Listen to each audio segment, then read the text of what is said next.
마가복음 강의 10번째 시간입니다. 금식 논쟁이라는 제목의 말씀을 가지고 함께 은혜 받기를 원합니다. 오늘 말씀은 금식에 대한 이야기를 합니다. 그런데 사실은 금식 기도가 어떤 것이고 어떻게 하는 것이 바른 금식 기도다라는 것을 이야기하는 그런 금식 논쟁이 아니라 예수님의 제자들과 또 바리새인과 또 요한의 제자들이 금식하는데 예수님의 제자들은 왜 금식하지 않는가라는 바로 그런 이야기에 대한 금식 논쟁입니다. 여러분 금식 다 해보셨죠? 그죠? 쉽습니까? 어렵습니까? 다이어트를 위해서 금식하는 것도 사실은 쉽지가 않아요. 그래서 내가 어떤 경우에는 밥을 안 먹다가도 내가 뭐 하려고 이 즐거움을 포기하고 이렇게 굶어가면 힘들어야 하나 그렇게 금세 포기하곤 하는데, 그런데 이런 경우도 있어요. 내가 몸이 너무너무 좋지 않아서 입맛이 없기 때문에 밥을 넘기지 못할 경우 금식하는 경우가 있어요. 그런데 그렇지 않은 경우 금식하는 건 그렇게 쉬운 일이 아닌 게 분명합니다. 그래서 어떻게 보면 금식하며 하나님 앞에 기도하는 것, 그것이 어쩌면 우리 안에서는 대단한 믿음의 표현처럼 때로는 많은 사람들이 대단한 믿음의 사람으로 보여질 경우가 많이 있다라는 것이지.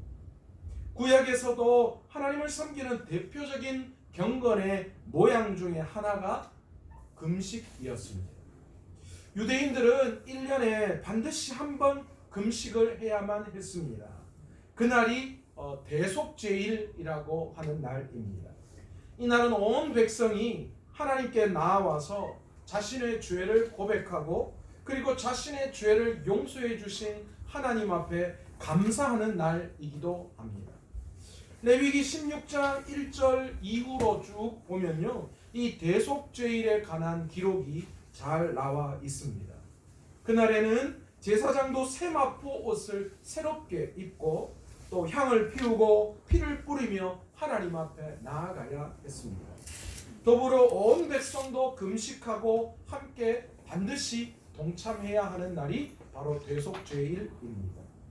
그런데 사람들은 다른 사람보다 자신이 좀 더 많은 무엇인가를 해야 한다라는 그런 생각을 늘 가지는 것 같아요.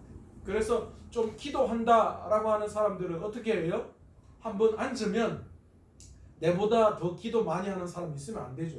그래서 경쟁적으로 어떻게 해요? 기도 시간에 가장 마지막까지 앉아 있으려고 기도를 좀 하다가 좌우를 돌아보거나 뒤를 돌아보면서 누가 내보다 더 오래 기도하는 사람 있나 없나 확인을 하는 경우도 있습니다. 어떤 분들은 나는 말이야 금식 기도를 40일 한 번 했다. 아니면 어떤 분들은 나는 그래도 최소한 주기적으로 하나님 앞에 이런 작정 기도나 이런 작정하며 하나님 앞에 드리는 기도를 하는 사람이다. 이런 식으로 자신을 다른 사람보다 더 믿음의 우월함을 내세울 때에 여러 가지 그 방법들을 사용하곤 합니다. 그런데 이 금식도 마찬가지였던 것 같아요. 그래서 당시 이 종교 지도자들은 시대를 계속 거슬러 올라오면서 그들이 이런 금식 제도를 더 이 제도화시키는 그런 방향으로 그들이 만들어 나아갔어요. 그래서 예수님 당시에는 일반적으로 바리새인들이나 유대교인들은 일주일에 2번 금식을 반드시 하곤 했다고 합니다. 특별히 일주일 중에 월요일과 목요일 날 오전 아침 6시부터 저녁 6시까지 12시간 그렇게 금식을 했습니다. 경건한 유대인들은 의무적으로 이렇게 이틀을 반드시 금식을 했습니다. 그런데 바리새인들이나 세례 요한의 제자들이 보니까 예수님과 예수님을 따르는 제자들은 금식을 하지 않는 거예요. 어떻게 그렇게 할 수 있나? 자신들은 하나님의 나라의 도래를 준비하면서 이런 금식 기도를 하나님 앞에 올려드리고 있는데, 그런데 예수님은 하나님의 나라가 가까이 왔다라고 그렇게 그 말씀을 선포하면서도 자신은 그 말과 전혀 상관없이 자신과 자신의 제자들은 여전히 하나님의 나라의 도래의 모습을 보이지 않고 여전히 그냥 먹고 마시고 있느냐 그런 생각을 하게 되었던 거예요. 오늘 예수님께 질문을 한 사람의 생각은 하나님의 나라가 드디어 오는 것을 슬퍼하는 그런 일이 바로 금식 기도다 그렇게 생각했어요. 그래서 그 나라를 준비하는 일이 바로 금식 기도이기 때문에 그들은 체계적으로 금식을 했던 거예요. 그러니 예수님과 제자들이 먹고 마시는 모양새를 볼 때에 어땠을까요?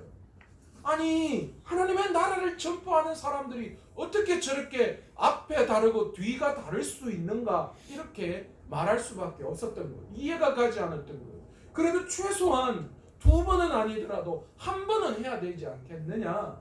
아니, 어쩌면 그들이 하나님의 나라가 가까이 왔다라고 외쳤기 때문에 우리는 2번 하니까 그들은 최소한 3번, 4번은 해야 되지 않느냐. 아마도 이런 생각이 있었던 모양입니다. 그러니 예수님과 제자들이 먹고 마시는 것을 볼 때에 눈살을 찌푸리며 불만을 가질 수밖에 없었던 것이지. 그래서 그 사람들이 질문을 예수님께 던집니다. 바로 그 내용이 오늘 본문의 내용입니다. 18절에 뭐라고 이야기합니까? 사람들이 예수께 와서 말하되 요한의 제자들과 바리새인의 제자들은 금식하는데 어찌하여 당신의 제자들은 금식하지 아니하나이까? 그랬더니 예수님 무슨 대답을 하십니까? 19절에 보시면 혼인집 손님들이 신랑과 함께 있을 때에 금식할 수 있느냐? 신랑과 함께 있을 동안에는 금식할 수 없느니라. 그렇게 말씀하십니다. 대단한 우문이고 또 예수님의 대단한 현답이라고 볼 수 있습니다. 지금 예수님께서는 자신과 제자들이 혼인잔치 중에 있다라는 것을 말씀하고 있는 거예요.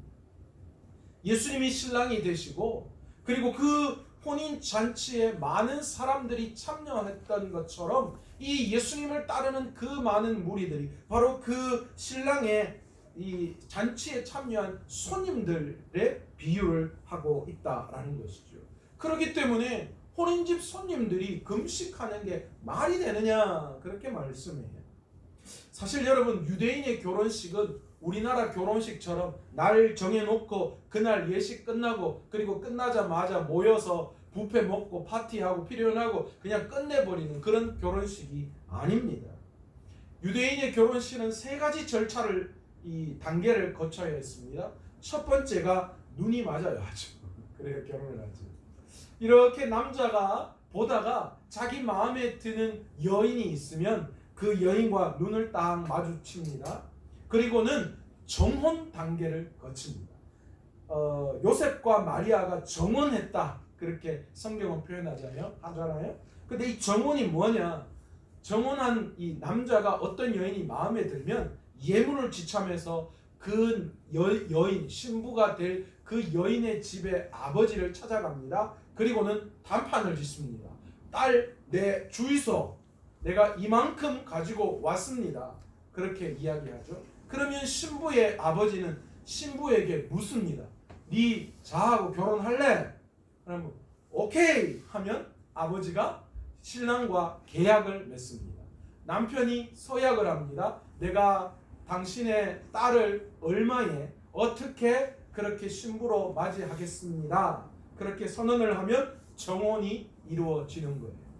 그렇게 정혼을 하고 나면 신랑은 속절없이 자기 집으로 돌아가 버리고 맙니다. 그 뭐 하는 거예요? 아니, 결혼을 했는데 이제 이 정혼 단계를 거치면서 법적으로는 혼인 단계에 들어가는 거예요. 그런데 같이 안 살아요. 집으로 그냥 가버려요. 가서 뭐 하는 거예요? 신랑은 신부를 데리고 오기 위해서 이제 준비를 하는 단계를 거치는 거예요. 집을 짓고 그 여인과 살 수 있는 여러 가지를 준비하는 단계가 거의 1년 가까이 걸린다라고 합니다. 그런데 언제 신부의 집에 찾아갈 수 있느냐? 신랑의 아버지가 오케이 사인이 떨어질 때만 갈 수 있다고 합니다. 한 1년여쯤 되어서 이 신랑이 이 신부를 맞이할 집과 또 여러 가지 것들이 준비되었다라고 생각할 때에 신랑의 아버지는 신랑을 신부의 집으로 보냅니다. 그리고 신부의 집에 이 신랑이 도착할 때쯤 되면 신부의 집은 잔치가 벌어집니다. 이게 바로 뭐예요? 우리가 말하는 혼인집 신랑을 기다리는 열처녀의 비유에서 나오는 바로 그 단계인 거죠. 자, 이렇게 신부와 이제 만남을 가지고 드디어 신부의 집에서 빠이빠이를 하고 이제 신랑의 집으로 나아갑니다. 신랑의 집으로 가면 그 신랑의 집에서 첫날 밤을 보내는데, 이 첫날 밤 함께 합방을 하고 난 다음에 신랑은 밖에 나와서 신부가 정결하다, 순결하다 라는 것을 만천하에 있는 그 사람들에게 선포를 했다고 합니다. 이 여인은 순결합니다. 그래서 나와 함께 결혼 생활을 할 수 있습니다. 그것을 이야기를 했다고 합니다. 자, 그렇게 하고 난 이후에 일주일 동안 뭐 하는 거예요? 혼인 잔치가 신랑의 집에서 벌어지는 거예요. 그러니까 이게 단계가 사실은 결혼 단계가 상당히 까다로운 거예요.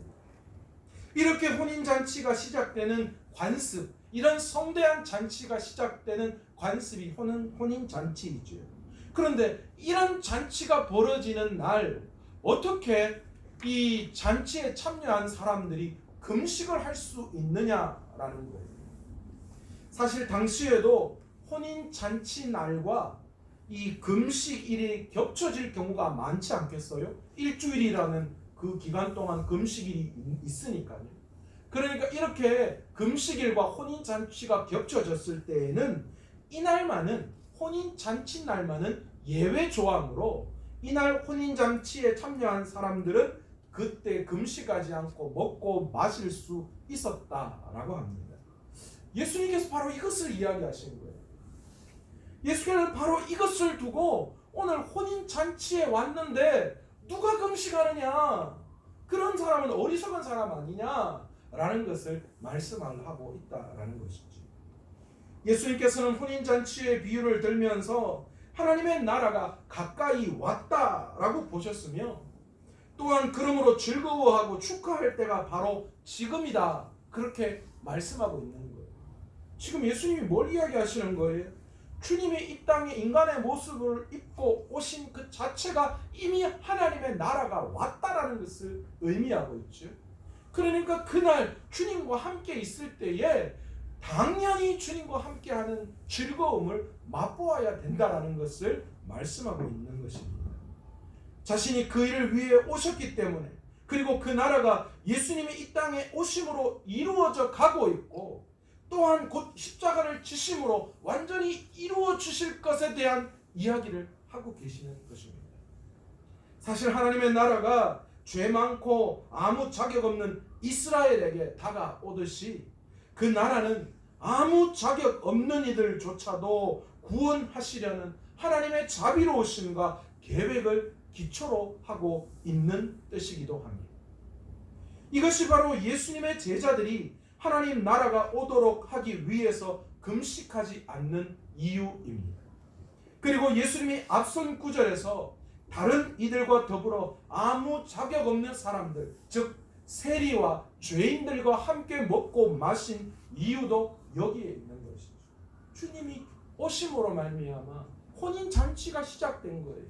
그런데 그것은 아무 노력이나 값 없이 이루어지는, 죄인들이든 상관없이 누구든 값없이 이루어지는 하나님의 은혜의 구원이기 때문에 주님이 기꺼이 죄인들과 함께 하시고 세리들과 함께 하시며 천국 잔치를 하고 계시다라는 것입니다. 그러면서 예수님께서는 제자들이 금식할 때가 올 것이다, 그렇게 말씀을 하고 있습니다. 그 금식할 때가 언제입니까? 신랑이 떠날 때입니다. 십자가를 지시고 인류의 죄값을 지불하시기 위해서 죽으실 바로 그때 제자들은 금식할 것이다, 그렇게 말씀하신 것입니다. 이렇게 말씀하시면서 기가 막힌 비유를 두 가지 들고 있습니다. 첫 번째 비유가 뭡니까? 본문 21절에 생배 조각을 낡은 옷에 붙이는 자가 없나니 만일 그렇게 하면 기운 새 것이 낡은 그것을 당기어 헤어짐이 더하게 되느니라. 요즘 옷을 기우는 경우는 거의 없잖아요, 그렇죠? 뭐 그만큼 옷감도 좋아졌어요. 그래서 뭐 옷이 낡아서 뭐 그렇게 될 경우는 거의 없고 또 옷이 그만큼 흔해졌죠. 그래서 뭐 이렇게 낡아서 할 경우가 거의 없어요. 보통 그 정도 낡으면 뭐예요? 쓰레기통에 버리죠. 그러나 옛날에는 옷감 자체가 너무너무 귀했습니다. 그렇기 때문에 뭐 좀 낡았다고 해서 버릴 수 없어요. 그리고 옛날에 배옷, 삼배옷은 사실은 그렇게 지금처럼 나일론이나 뭐 이런 게 들어간 게 아니잖아요. 그러니까 조금만 좀 쓰면 날강날강하게 그렇게 달아버릴 수밖에 없어요. 그러면 당연히 다른 천을 갖다 대어서 입게 되는 거죠.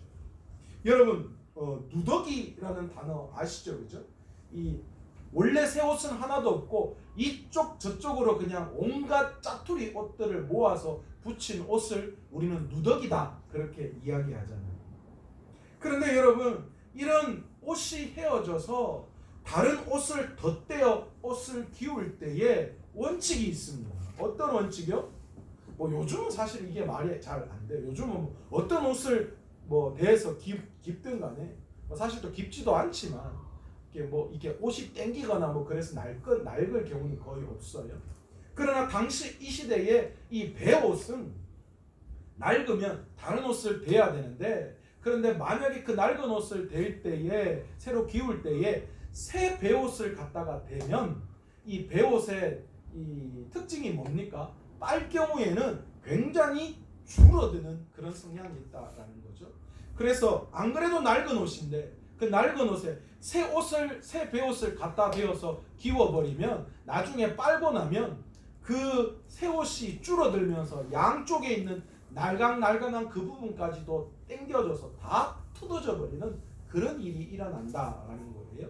그래서 절대 낡은 옷을 기울 때에는 절대 새 옷을 갖다 대지 않는다라는 것을 예수님이 말씀하고 계시는 것입니다. 두 번째 비유가 22절에 나옵니다. 어떤 겁니까? 새 포도주를 낡은 가죽 부대에 넣는 자가 없나니 만일 그렇게 하면 새 포도주가 부대를 터뜨려 포도주와 부대를 다 버리게 된다. 그렇게 말씀합니다. 뭐 예수님 당시에는 뭐 병이나 또는 항아리 같은 게 흔치 않았어요. 그리고 사실 뭐 흙으로 만든 항아리가 있다 하더라도 그것을 가지고 물이나 포도주를 넣어서 옮기거나 할 때에 자칫 잘못하면 깨어질 수 있기 때문에 굉장히 조심스러울 수밖에 없었죠. 그래서 선택한 것이 뭐냐? 양이나 염소를 잡아서 그 속을 다 도려내고 뼈까지 다 제거한 다음에 그것을 물통으로 쓰는 것입니다. 그러니까 이 양이나 염소의 팔다리 꼬리를 다 자르고 목을 잘라내고 속에 넣어서 뼈와 내장과 이런 잡다한 그런 여러 가지 기름들을 다 제거해내요. 그래서 자른 다리나 꼬리나 이쪽 부분은 전부 다 깊죠. 그래서 딱 물이 새지 않도록 딱 봉해 버립니다. 그리고 머리 쪽에 있는 그 부분을 입구로 해서 사용하는 거예요. 여기에 사람들은 음료나 물이나 포도주나 이런 것들을 보관합니다. 그런데 새 포도주는 절대로 낡은 가죽 부대에 담지 않는다. 그렇게 이야기하죠. 왜 그렇습니까? 이 가죽 부대도 처음 새 것은 어때요? 탄성이 있어요. 그래서 처음에 가죽 부대는 오래 쓰면 점점 늘어나죠. 그런데 이미 늘어날 대로 늘어난 그 가죽 부대에 새 포도주를 넣으면 포도주가 발효하면서 팽창하는데 그래서 결국은 가죽이 이 신축성 탄력이 이제 거의 사라진 그 가죽 부대가 터져버리게 된다라는 거예요. 그러면 가죽도 못 쓰고 포도주도 잃어버리는 그런 일들이 일어난다. 그렇게 예수님이 말씀하고 계시는 것입니다. 여러분, 왜 예수님이 이 비유를 드셨을까요? 새 것과 낡은 것, 생배와 헌배, 그리고 새 포도주, 낡은 묵은 포도주, 이 대조를 이루고 있는 이 비유의 말씀을 통하여서 예수님께서는 생명력과 역동성에 대한 강조를 하고 계시는 것입니다. 지금 하나님의 나라가 다가오고 있는데 이 나라는 생명과 역동성이 있는 나라다라는 거예요. 그런데도 여전히 그들은 과거의 관습에 얽매여서 겉모습만 갖추려고 하는 그런 모습들을 예수님이 지금 지적하고 있는 거예요. 새 포도주는 새 가죽 부대에 담아야 하고 낡은 옷을 입는데 새 생배 조각을 대는 일이 없는 것처럼 주님은 이 땅에 오셔서 지금 생명과 역동성의 말씀을 증거하고 있는데 그들은 여전히 구약적 사고에 얽매여서 여전히 옛날 관습, 금식 가지고 그것에 대해서 문제를 삼고 있는 것을 예수님이 지적하고 있는 겁니다. 여러분, 예수님께서 이 땅에 오셔서 지금 말씀하시는 것은 새 것입니다. 옛날 것 아니에요. 구약의 율법의 말씀을 지금 하시는 분이 아니에요. 왜 그렇습니까? 구약의 율법으로는 더 이상 우리를 구원할 방법이 없기 때문이에요. 그래서 하나님께서는 예수 그리스도를 이 땅에 보내어 주심으로 말미암아 새로운 구원의 방법을 우리에게 허락해 주신 것이죠. 그런데 그 새로운 것은 율법의 완성이기도 하다라는 거예요. 그래서 예수님이 이 땅에 오셔서 율법을 완성하신 분이다. 우리는 그렇게 이야기하고 있습니다. 예수님이 말씀하시는 새 것은 기존의 것이 망가져서 다른 것으로 대체되어지는 것을 뜻하는 것이 아닙니다. 여러분, 그렇잖아요. 우리가 예를 들면 자동차로 이야기하면 자동차가 이렇게 만약에 브레이크 패드가 다 되면 공장에 가서 브레이크 패드가 다 됐으니까 브레이크 패드 하나 갈아주세요. 그러면 있는 것 새롭게 하나 끼우면 가능하잖아요. 그런데 오늘 성경에 나오는 새로운 것이라고 이야기할 때 이 낡은 브레이크를 다른 새 것으로 갈아 끼우는 이런 새 것이 아니라 여기에서 이야기하는 새 것은 완전히 개선되어진 새 제품을 이야기하는 거예요. 그러니까 브레이크가 작동을 해야 되는데 제대로 작동을 안 하는 거예요. 알고 봤더니만 브레이크에 문제가 있는 거예요. 크레임이 있는 거예요. 그래서 공장에서 완전히 새롭게 만들어서 새 모델을 만들어서 제공한 거예요. 그것을 갖다 끼우는 것, 바로 그것처럼 예수님이 오늘 말씀을 통하여 주신 새 것은 바로 이런 완전히 리뉴얼된, 업버전이 된 새로운 것을 말씀하고 있는 거예요. 기존의 것이 새롭게 끼워지는 개념이 아니라, 구약의 율법이 새롭게 적용되어지는 것이 아니라 완전히 새 것을 가지고 제시하고 계시다라는 것입니다. 예수님께서는 지금 구약을 의지하며 그 관습을 쫓고 있는 바리새인들이나 유대인들의 믿음이 아니라 그렇게 이방인들이 쫓고 있는 그런 신앙의 모습이 아니라 완전히 새로운 것을 말씀해주고 있는 거예요. 여러분, 구약의 바리새인들이나 유대인들이 쫓고 있는 그 구원의 방법은 뭡니까? 행위로, 그들의 모습으로. 그 당시에 이방신들이 쫓고 있는, 이방신을 쫓는 방법이 무엇입니까? 그들의 어떤 행위로 말미암아 신들을 흥분시키는 것, 그리고 신들에게 무언가를 갖다 바침으로 말미암아 그들의 마음을 즐겁게 하는 것, 이것이었다면 예수님은 그 시대에 완전히 새로운 모습, 새로운 것을 가지고 구원을 제시하고 계시다라는 것이죠. 그리고 낡은 것은 기존의 신앙, 또 그것은 율법이고 주님은 새로운 것을 주시는 분이심을 오늘 말씀을 통하여서 강조하고 계시면서 우리가 가지고 있는 옛 것은 버리고 주님이 말씀하시는 새 것을 입어야 한다라는 것을 오늘 말씀을 통하여 하고 계시는 것입니다. 방법의 문제가 아니라 본질의 문제를 주님은 말씀하고 있는 거예요. 자꾸만 이 구약의 바리새인들이나 이 당시의 많은 유대교인들은 자꾸만 종교 생활에 집중했어요. 옛 것을 가지고 어떻게 하면 그것이 새롭게 해석되어질까라는 것에 집중했다면 주님은 완전히 다른 새로운 것을 제시하면서 그것을 따르라고 말씀하고 계시는 것입니다. 여러분, 오늘 마가는 이 본문을 통하여 예수님은 누구이신가? 라는 것을 우리에게 새롭게 한 가지 소개하고 있습니다. 지금까지 마가는 무엇을 이야기했습니까? 예수님은 능력과 권세가 있는 분이시다라는 것을 이야기했습니다. 그 이야기를 하면서 그 능력과 권세는, 죄사함의 권세는 누가 할 수 있는 거라고요? 하나님만이 할 수 있는 것이다 라는 것을 선포하면서 바로 자신이 누구라고요? 하나님의 아들이시며 곧 하나님이심을 이야기했습니다. 예수님에 대한 두 가지 정의를 이미 마가는 내렸던 거예요. 오늘 본문을 통하여 마가는 예수님에 대해서 새로운 패러다임 하나를 제시합니다. 그게 뭐냐? 예수님은 우리에게 새 것을 주시는 분이심을 말씀하고 있는 거예요. 구약의 묵은 것이 아니라 새로운 것을 우리에게 주시는 분이시다. 그 새 것이 무엇인지 다음 시간, 다음 주 수요 예배에 커밍순 할 수 있도록 하겠습니다. 주님은 우리에게 새로운 것을 주시는 분이세요. 옛날 묵었던 그런 행위적인 구원이 아니라 우리에게 새로운 것을 통하여 새로운 세계, 새로운 구원관을 우리에게 허락해 주시는 분이시죠.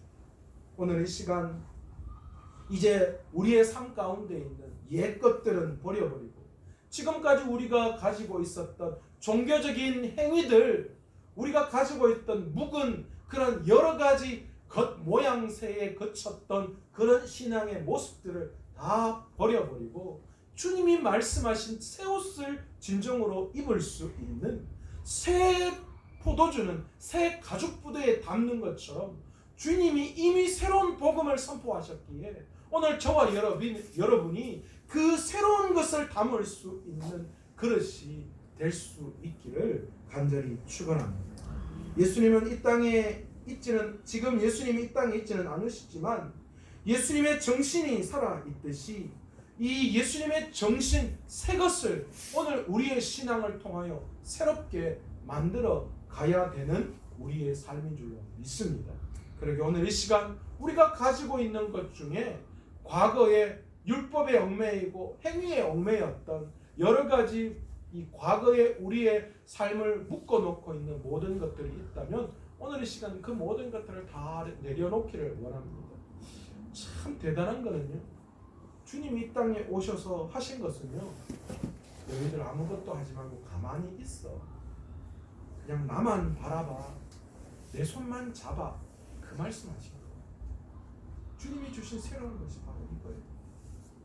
오늘 이 시간 그러기에 우리의 모든 신앙의 부분들을 다 내려놓고 우리의 모든 행위적인 종교적인 그런 관습, 모양, 신앙 이런 것들 다 좀 내려놓고 온전히 주님만을 바라보고 그 주님만을 붙들 수 있는 저와 여러분 되시기를 간절히 축원합니다.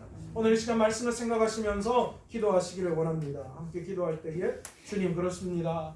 오늘 이 시간 우리가 지금 우리 스스로를 묶고 있는 것이 무엇입니까? 지금 우리가 어디에 묶여 있습니까? 주님은 말씀을 통하여 우리를 자유롭게 하셨는데 왜 우리는 자꾸만 말씀 안에 복음 안에 묶여 있는 삶을 살아가고 있는지 모릅니다. 오늘 이 시간 우리의 그 옛 모습들을 다 내려놓고 주님이 말씀하신 새 계명, 새 교훈을 가지고 우리가 새롭게 되어지는 은혜가 오늘 이 시간 우리의 삶 가운데 나타날 수 있도록 해달라고 주여 한번 간절히 부르고 합심하여 통성으로 기도합니다. 주여